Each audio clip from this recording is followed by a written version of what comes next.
There was one segment. It occurred to me a couple of days ago. When Jim Norton was on with you guys regularly, and I know you love Jimmy, so do I.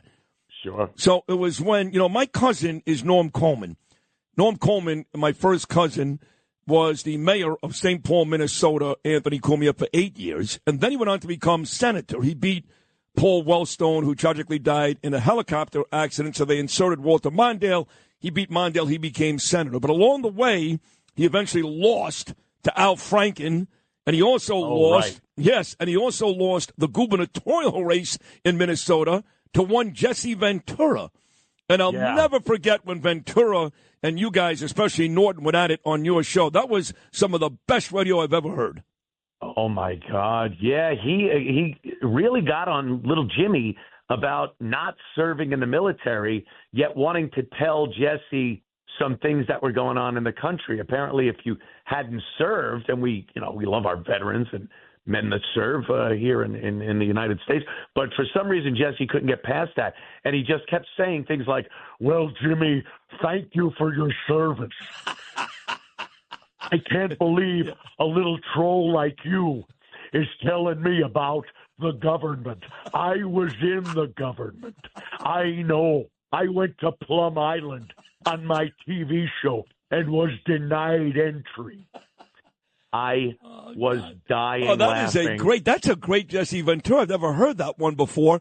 And, I was dying. And Norton, he was like, F you, you douchebag. I was like, whoa. He wasn't scared even a little. No, he actually turned to him and said something to the effect of, screw you and your riff-raff from Rocky Horror hairdo. Oh, man. Oh, good old Jesse.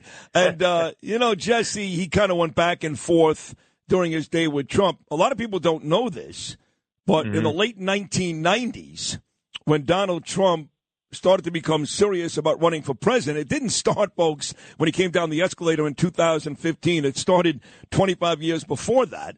And President Trump was so impressed that a wrestler was able to win the gubernatorial race in Minnesota that he actually went to Minnesota to meet with Jesse Ventura and picked his brain how a guy that was never a politician can win a big race like that. Did you know that?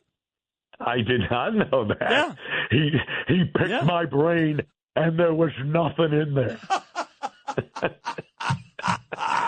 That was, I forgot the name of the party. It was some whacked out party that Trump ran on, and they ended up, exiting the race. But he did listen to Jesse Ventura. I got about 3 minutes to go, Ant, and I remember when I worked with you back in the old days, and you're clearly a very astute political guy. You've got great opinions, and you do love this president. But when I met you and you became a star, a huge star, these guys were actually beating Howard Stern. Howard Stern in his heyday. I mean, terrestrial Howard Stern at K-Rock in his heyday. He wasn't beating Opie and Anthony, but you guys weren't doing stuff like this. You were really, that term they use for me occasionally, which I think is silly, you were really shock jocks.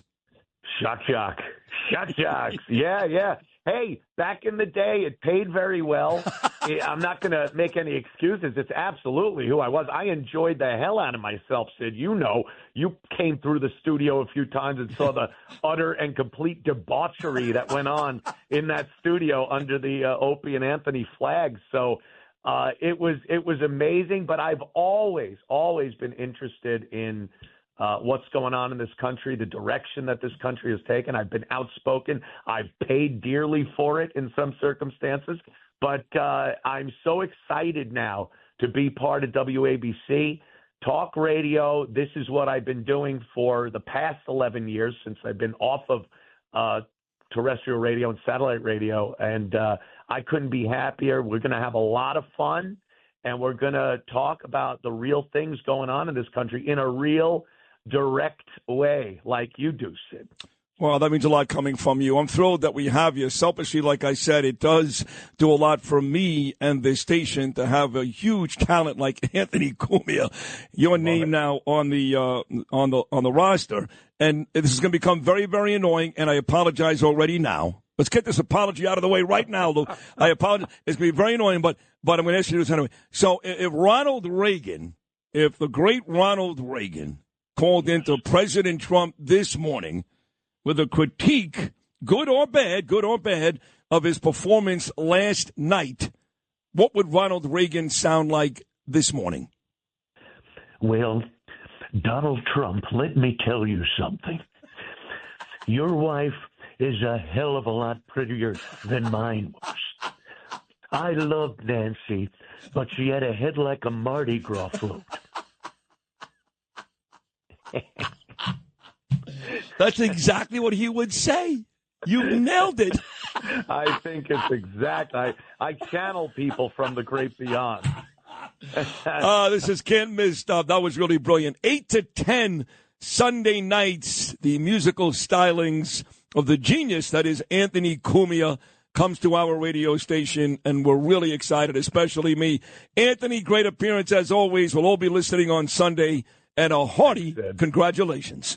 Appreciate it, Sid. Can't wait, man.